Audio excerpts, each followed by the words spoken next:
FTP நேயர்களுக்கு வணக்கம். தொடர்ந்து தமிழ்நாடு முழுக்க 2026 தேர்தலுக்கான கள நிலவரங்களை நாம் பார்த்து முடித்தோம்.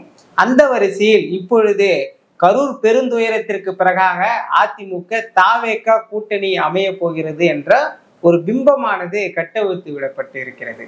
ஒருவேளை அதிமுக தாவேக கூட்டணி அமைந்தால் அது யாருக்கு பலம், எந்தெந்த கட்சிக்கு எவ்வளவு சீட்டுகள் ஒதுக்கப்படும் என்று வம்சி அவர்கள் தன்னுடைய ட்வீட் பக்கத்துல போட்டிருந்தாரு.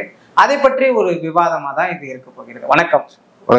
அதிமுக தாவேக கூட்டணி அமைந்தால் அது எவ்வளவு சீட்டு எந்தெந்த கட்சிக்கு போகணும்னு நீங்க ஒரு ட்வீட் போட்டிருந்தீங்க.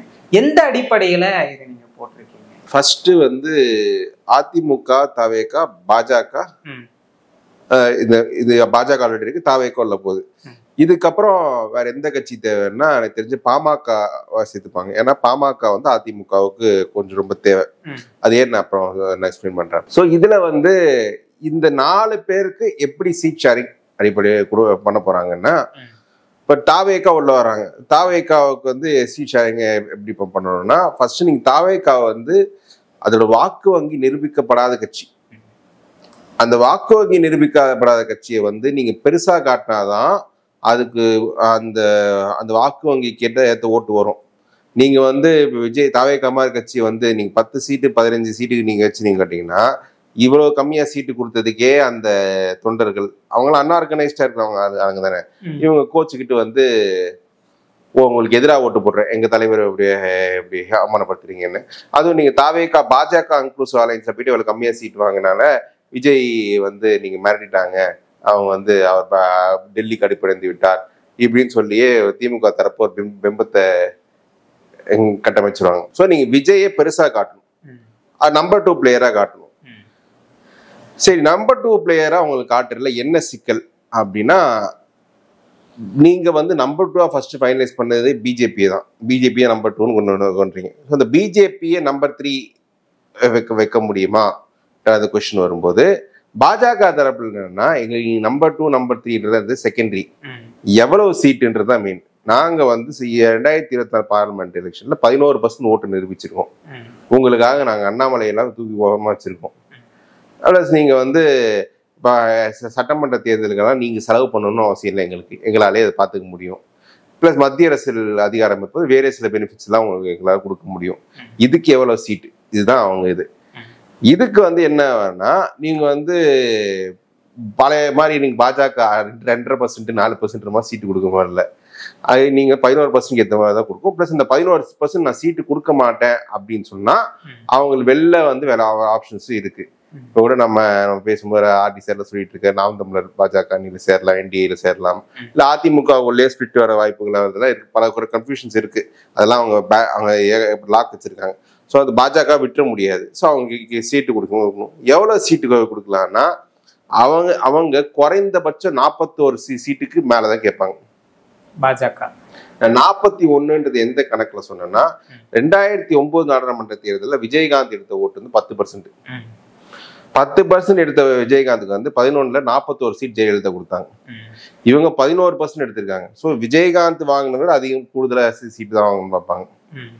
பிளஸ் ஏடிஎம்கேக்கு ஒரு லெவரேஜ் என்னன்னா, இப்போ மார்ச் மாதம் ராஜ்யசபாவுக்கு 6 இடங்களுக்கு தேர்தல், 2 இடங்கள் அதிமுகவுக்கு வரையப்ப அதுல 1 பாஜக கொடுக்கலாம். ஸோ அதுல வச்சு பண்ணலாம். ஸோ குறைந்தபட்சம் பாஜகவுக்கு 42 சீட்டுனா, நீங்க விஜயும் 42 வச்சிங்கன்னா நீங்க யார் நம்பர் 2ன்னு டிஃபைன் பண்ணல. பட் 2 பேருமே ஈக்குவல் ஷேர் இருக்கு அப்படின்ற மாதிரி நீங்க சொல்லிட்டு, ஸோ 42 ஒரு மாதிரி சீட் பண்ணிட்டு விஜய் கூட நீங்க டெபுட்டி சிஎம்னு ஒரு ப்ரொஜெக்ட் பண்ணா அது கொஞ்சம் ஒர்க் அவுட் ஆகும். விஜய் மீது அபிமானம் கொண்டவர்கள்லாம் அப்போ ஓட்டர்ஸா மாறுவாங்க. இப்ப நீங்க விஜய்க்கு 15 சீட்டு 20 சீட்ல போய் கொடுத்தீங்கன்னா அது ஓட்டர்ஸா மாறாது, உங்க அதிருப்தியா தான் வரும். இதே பவன் கல்யாண் விஷயத்துல சந்திரபாபு நாயுடு 20 சீட்டு தான் கொடுத்தாரு, 23 சீட் சாரி. அது என்னன்னா, அவர் வாக்கு வங்கி ஏற்க நிரூபிச்சிட்டார். முதல் தேர்தல் 23 சீட்டு கொடுக்கல, நிரூபித்த வாக்கு வங்கி 23 சீட்டு கொடுத்தார். பிளஸ் பவன் கல்யாணுக்கு ஒரு ஜாதிய பின்புலமும் இருக்கு. இங்க விஜய்க்கு அது கிடையாது. ஸோ அதனால அவருக்கு நீங்க அவரை ஒரு deputy CM deputy CM project பண்ணி ஃபீல் பண்ணாதான் உங்களுக்கு அவருக்கு அந்த லீடர்ஷிப் தகுந்த ஓட்டே வரும். ஸோ இது 42 இதுக்கு. அடுத்து பாமகவை பொறுத்த வரைக்கும் என்னன்னா, பாமகவுக்கு வந்து என்னன்னா, எனக்கு தெரிஞ்ச ஐடியலி அதிமுகவுக்கு வந்து பாமக தேவையே கிடையாது. ஏன்னா இப்போ வட மாவட்டத்துல பெரிய அளவுக்கு வன்னியர்கள் ஓரளவு அதிமுக போடுறாங்க. அதிமுக ஒரு வன்னியர் கட்சியா பாக்குறாங்க 10% கொடுத்ததால. ஆனாலும் பாமக ஏன் எடப்பாடி சேர்த்துக்கிறாருன்னா, பாமக இல்லாத அதிமுக வந்து சேலத்துல பலவீனமா இருக்கும். திமுக ஒரு பவர்ஃபுல்லான கேண்டிடேட் போட்டா எடப்பாடியிலே சிக்கல் வரும். எடப்பாடி செல்வ கணபதி மாதிரி கேண்டிடேட் வந்து ஆல்ரெடி எம்பியா இருக்காரு. நீங்க வந்து சட்டமன்றத்துல போட்டிடுங்க, ஜெயிச்சா மந்திரி ஆகலாம், தோத்தா உங்களுக்கு இலக்கிறதுக்கு ஒண்ணும் கிடையாது, எம்பியா தொடரலாம், ஆளுங்கட்சி செலவு பண்ணதுக்கு நான் பிரச்சனை இல்லை அப்படின்னா அவர் இறங்கி அவர் அது வன்னியர் டாமினேட்டட் சீட்ல வந்து புஷ் பண்ணலாம். ஸோ இப்போ சேலத்துல பல தொகுதிகள் இப்படிதான் இருக்கு. ஸோ பாமக இல்லாமல் அதிமுக போனா அந்த சேலத்திலேயே திமுக கடுமையான போட்டி இருக்கும். அது வந்து எடப்பாடி சீக்கிரம் இருக்கும். ஸோ சேலத்துல தாக்குப்பிடிக்கிறதுக்காக பாமக கொண்டு வர்றாரு. பாமகவுக்கு வந்து என்ன, போன வாட்டி 23 சீட்டு கொடுத்தாரு. அவர் இந்த வாட்டி அட்லீஸ்ட் 20க்கு மேலே கேட்பாங்க. அவங்க 20 சீட்டு கொடுத்தாகும். கூடுதலாக ராஜ்யசபான்னு கேட்டு ராஜ்யசபா ஒன்று கொடுத்துருவாங்க. இதுல வந்து பாமகவை பொறுத்த வரைக்கும் அவங்களுக்கு திமுக வந்து பாமக வேண்டான்னு நினைக்குது. 2019 வந்து பாமக இல்லாமலே இந்த விசிக வச்சு வடமாவட்டத்தை ஜெயிச்சிட்டு இருக்காங்க. ஒருவேளை திமுக நில பாமக வேணும்னு நினைச்சாங்கன்னா, பாமக திமுக ஆப்ஷன் இருந்ததுன்னா அவங்க பார்கெயின் வேறமா இருக்கும். இன்னும் கட்சிமா கேட்பாங்க. இப்போ 2024 தான் பார்த்தோம் பாமக கடைசி நிமிஷம் வரைக்கும் இங்கேயா அங்கேயான்னு மாறி பேசி எவ்வளோ ட்ராக் பண்ணி என்டிஏல 10 சீட் வாங்கினாங்க. அந்த மாதிரி போகும். ஸோ அதனால வந்து இப்போ பார்கெயின் இல்லாதாலே அவர் கண்டிப்பா 20 கம்மியா போக மாட்டார். 20 பிளஸ் ராஜ்யசபான்னு அவர் விருப்பம். ஸோ நீங்க வந்து எப்படி பார்த்தாலும் ஒரு 100 தொகுதிக்கு மேல இந்த 3 கட்சிகளுக்கு கொடுக்குற மாதிரி இருக்கும். நீங்க மற்ற இந்த தமிழ் மாநில காங்கிரஸ், இந்த புதிய தமிழ் போன்ற கட்சி எல்லாம் கூட நீங்க ரெட்டையில கண்டெஸ்ட் பண்ணி வச்சுக்கலாம். ஆனா இந்த கட்சிகள் அந்த சின்னத்துல தான் இருக்கணும். இதுல நீங்க தேமுதிக அவங்க பிரேமலதா பேசல பார்த்தா கொஞ்சம் முக்கியமா தெரியுது. நீங்க தேமுதிக சேர்த்துக்கிற மாதிரி இருந்தான்னா இன்னும் 10 சீட்டு கொடுத்து போய் அப்ப நீங்க அதிமுக ரெட்டையில கண்டெஸ்ட் பண்றதே 120 சீட்ல கண்டெஸ்ட் பண்ற மாதிரி இருக்கும். ஆனா 117 இருந்தா தானே தனி பெரும்பான்மையோட ஆட்சி. இன்னைக்கு அந்த சூழல்ல அவங்களுக்கு இல்ல. அதுதான் இது. ஏன்னா இப்போ 2024 வந்து நான் சொன்ன இந்த பாமக, இந்த பாஜக இவங்க எல்லாரையுமே 24 தேர்தலில் கொஞ்சம் பலவீனப்படுத்தி இருந்தாருன்னா நீங்க எமர்ஜி இருக்கலாம். அவர் 24 தேர்தலில் வந்து அந்த தேர்தலில் வந்து 26க்கான களத்தை செட் பண்ணிருக்கணும். அது செட் பண்ணாத அவர் தான் இப்போ தடுமாறிட்டு இருக்காரு. அவர் பண்ண பெரிய ஸ்ட்ராட்டஜிக் பிளண்டரே அதுதான். 24 அதிமுக பாஜக கூட்டணி வச்சிருந்தாருன்னா நிச்சயமா அது ஒரு 7-8 தொகுதியில் ஜெயிச்சிருக்கும். ஆனா எவ்வளவு சீட்டு ஜெயிக்கணும்ன்ற பிரச்சனை இல்லை. என்னன்னா பல பிளேயர்ஸை வந்து அந்த அணி வந்து இரலவெண்ட் ஆகிருக்கும். ஓபிஎஸ், டிடிவி இவங்க எல்லாம் பிரைம் மினிஸ்டர் இல்லாம நிக்கிறத கொஞ்சம் ரொம்ப மாற்றி சேர்ப்பாங்க. அடுத்து பாமக வந்து அந்த கூட்டணியை சேர்க்கலன்னா பாமக திமுக அணியில் போகாதால பாமக பலவீனப்பட்டிருக்கும். இது ஒரு பைப்போலர் ஃபைட் இருந்ததுனால நாம் தமிழர் ஓட்டோடு கொஞ்சம் குறைஞ்சிக்கலாம். அது மட்டும் இல்ல, பாஜகவிட இப்போ உங்களுக்காக அது அண்ணாமலை ஓரமா வைக்கிற பாஜக வந்து 24 இந்த வேலையை செஞ்சிருக்கும். ஸோ இந்த வாய்ப்பை தவறு விட்டதால இப்போ இவங்க எல்லாருமே ஒரு பிளேயர்ஸ் நினைக்கிறாங்க. பாஜக வந்து 10-11% வளர்ந்து நிற்கிறது தான் பிரச்சனை. இப்போ நீங்க 24 பாஜக வச்சு நீங்க ஒரு ஓட்டு எடுத்துட்டு அதை நீங்க பாஜக 26 வேண்டாம் நீங்க துரத்துனா கூட அந்த 24 எடுத்த ஓட்டர்ஸுமே எடப்பாடி சிஎம் ஏத்துக்கிட்ட voters, Edappadi CM Modi PM ஏத்துக்கிட்ட ஓட்டர்ஸ் உங்களுக்காக வந்து 26 வந்து நீ கூட்டணி இல்லாட்டி உங்களை திமுக எதிர்ப்புல உங்க பேர் நிற்பாங்க. இப்ப அந்த வாய்ப்பும் நீங்க தவற விட்டதால அது 11% உண்டான ஓட்டும் கொடுக்கணும். பாமக கொடுக்கணும். நீங்க பிளஸ் விஜயை இப்ப நீங்க காம்படிட் பண்ணணும்னா விஜயையும் நீங்க பெருசா காட்டி தான் ஓட்டு எடுக்கணும். இப்போ வந்து தமிழ்நாட்டு அரசியல் வரலாற்ற ஒரு புது கட்சிக்கு வாக்கு வங்கி நிரூபிக்காத கட்சிக்கு வச்சு எப்படி சாதிக்கணும் அப்படின்ட்டு காட்டுறது ஒரே எக்ஸாம்பிள் தான் எனக்கு தெரிஞ்சிருக்கு. அது என்ன, 96 தமிழ் மாநில காங்கிரஸ் அன்னைக்கு மூப்பனார் தலைமையில் உருவான போது அந்த கட்சி வந்து தேர்தலுக்கு ஒரு 2-3 வாரம் முன்னாடி தான் உருவாச்சு. அந்த கட்சி அப்பதான் சின்னதே வாங்குறாங்க.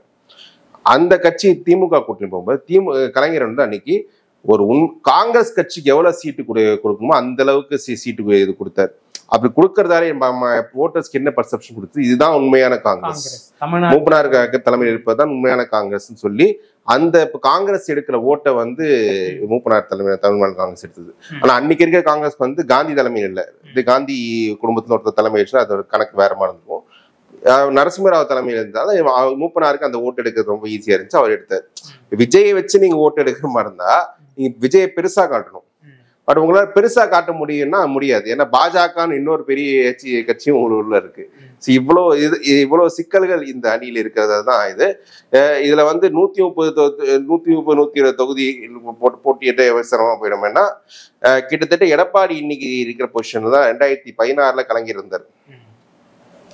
24 எப்படி எடப்பாடி பாஜகவுடன் கூட்டணி வைக்காமல் ஒரு ஸ்ட்ராட்டஜிக் பிளண்டர் பண்ணாரோ, 14 கலைஞர் வந்து அன்னைக்கு காங்கிரஸுடன் கூட்டணி வைக்காம ஸ்ட்ராட்டஜிக் பிளண்டர் பண்ணாரு. 16 மீண்டும் காங்கிரஸ் வச்சுக்கிறாரு. அன்னைக்கு விஜயகாந்த் பேசிட்டு இருந்தாங்க. விஜயகாந்த் அன்னைக்கு கூட்டணி வருது, அவர் 50 சீட்டுன்னு கேட்டிருப்பாரு. இப்போ விஜயகாந்த் காங்கிரஸ் இந்த கட்சி சேர்க்கும் போது திமுக 130 140 தொகுதியில உதயசூரியன் நிக்கிற மாதிரி இருக்கும்.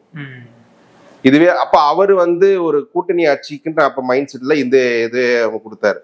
இன்னைக்கு அதே மைண்ட் செட் வருது எடப்பாடி இது வரணும். ஆனா அதுதான் ஜெயலலிதா மாதிரி 234 தொகுதி ரெட்டையில போட்ட ஜெயலலிதா மாதிரி நான் பண்ணேன் இன்னைக்கு நிக்கணும்னு முயற்சித்தா அப்போ உங்களுக்கு வந்து இந்த தேர்தலில் ஒரு தோல்வி தான் கிடைக்கும். ஒருவேளை இந்த தேர்தலில் டிவிகேவும் பிஜேபியும் ரொம்ப எமர்ஜ் ஆகிட்டாங்கன்னா அது வந்து 29 வந்து அவருக்கு வந்து 29 கணக்கு வந்து இப்ப 26 அவரு சிஎம் ஆறதுக்கு என்ன இது அதுதான் பண்ணும். இப்ப 24 நான் வேணா அந்த கணக்குகள் போட்டுக்கலாம். எனக்கு வந்து வெற்றி முக்கியம் இல்ல, 26 நோக்கி அந்த டைனாமிக்ஸ் தான் போகணும். அது இப்ப பாஜக அந்த கணக்கு போடலாம். ஏன்னா பாஜக 26 முக்கியம் 29 முக்கியம், அவங்க அந்த கணக்கு போடலாம். இவங்க அதிமுக அந்த கணக்கு போட முடியாது. அதிமுகவை பொறுத்தவரை எனக்கு அதிகாரம் தான், அதிகாரத்தை வேணும்.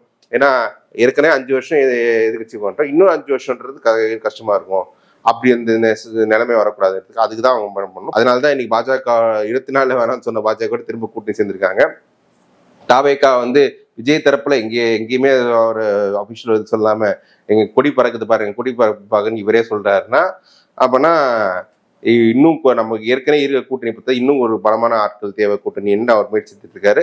அப்ப அதுதான் காட்டிக்கிட்டு ஒருவேளை வந்து தாவேகாவை மட்டும் கூட்டணியில் வைத்து பாஜகவை வெளிவிடலான்ற எண்ணத்துக்கு எடப்பாடி வர வாய்ப்பு இருக்கும்னு நினைக்கிறேன். அதுதான் சொல்லிட்டேனே, அந்த முயற்சி எடுத்தாருன்னா இந்த முறை பின்விளைவுகள் ரொம்ப மோசமா இருக்கு. பாஜக எல்லா இடத்துலயுமே செக் பாயிண்ட் வச்சுட்டாங்க.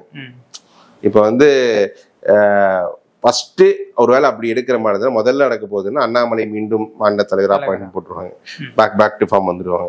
அண்ணாமலை போட்டு வந்து அந்த கேடஸ் கொஞ்சம் ஆக்டிவ் ஆயிடுவாங்க. ஓபிஎஸ் டிடிவி இதெல்லாம் 2024 என்டிஏ வந்து அதே ஃபார்ம் திரும்ப வரும். முக்கியமா என்னன்னா அதிமுக உள்ள எப்படி இருப்பாங்க. செங்கோட்டையனோட ரெபெலியன் எல்லாம் பார்த்தோம், அவரு பேசிட்டு அமித்ஷா பார்த்தாரு, அவர் இன்னும் கட்சியில் தான் இருக்காரு. அப்ப செங்கோட்டையன் குரலுக்கு அப்ப கொஞ்சம் ஆதரவாக பாஜக வேணும்னு நினைக்கிற சில ஆட்கள்லாம், வேலுமணி போன்றவங்க எல்லாம் அவங்க அன்னைக்கு சப்போர்ட் இருந்தாங்கன்னா அதுவே ஸ்பிட்டா வரும். ஓபிஎஸோட வழக்கு எல்லாம் இன்னும் கோர்ட்ல இருக்கு, அதெல்லாம் வச்சு இரட்டையில போச்சுன்னா ஒண்ணுமே இல்லாம போயிடும், கட்சியே எல்லாம் போயிடும். ஆனால் தாவேகா பாஜகவோட இப்படி முரண்பட்ட ஒரு கொள்கையோட இருக்காங்க, அவங்க வந்து கை கோர்க்கிறது சாத்தியமா இருக்கு. அது வந்து ஒரு ரெகுலர் அரசியல்வாதி இதை யோசிக்கலாம். விஜய் ரெகுலர் அரசியல்வாதி போல யோசிக்கிறது கிடையாது. அவருக்கு எப்படி யோசிக்கணும்னு தெரியல. அவருக்கு இப்போதைக்கு சர்வைவலுக்கு ஏதோ ஒரு அலையன்ஸ் கிடைச்சா போதும் அப்படின்ற மாதிரி நினைக்கிறாரு. அதான் அவருக்கு விருப்பமே இல்லாட்டி தாவேகா பாஜக போயிடலாமா நினைக்கிறாரு. ஒருவேளை அவருக்கு இந்த டைலமா இருக்கிறதால கூட நீங்க காங்கிரஸ் தரப்பு ராகுல் காந்தி எல்லாம் நீங்க அந்த பக்கம் போக கூடாது, இங்க வாங்கன்னா அப்ரோச் பண்றது வாய்ப்பு இருக்கு. அதுதான் அங்க நடந்துட்டு இருக்கு. ஸோ அவரோட தடுமாற்றத்தை பாஜக தங்களுக்கு சாதகமா போயிட்டு இருக்கு. இந்த கேஸ்க்கு சிபிஐக்கு போச்சுன்னா விஜய் பிளாக்மெயில் பண்ண வாய்ப்பு இருக்கு. ஏன்னா அவங்க மேல் தவறுகள் நிறைய இருக்குன்னு ஒரு பெரிய கேஸ் கிடையாது. ஸோ இப்போ நேற்று கூட சுப்ரீம் கோர்ட்ல பார்த்தீங்கன்னா பாஜக கொஞ்சம் போட்டு பெட்டிஷன்ஸ் எல்லாம் கொஞ்சம் நிறைய வருது. அப்படி இருக்கும்போது பாஜக ஏதோ விஜய் பாஜகவுக்கு இலக்கத்துக்கு ஒண்ணு கிடையாது. அவங்க 26 முக்கியம் 29 முக்கியம், அந்த வரைக்கும் லாபம்னு. அப்ப விஜய் வந்து தங்களுக்கு ஆதரவா வச்சுக்கலாம் அப்படின்னு அவங்க நினைக்கலாம். நிச்சயமாக இந்த அதிமுக பாஜக தாவேகா கூட்டணியில் இருக்கக்கூடிய பல்வேறு விதமான கேள்விகளுக்கு மிக தெளிவாக பதில் சொன்னீங்க. நம்ம மேலும் ஒரு காணொலியில சந்திக்கலாம்.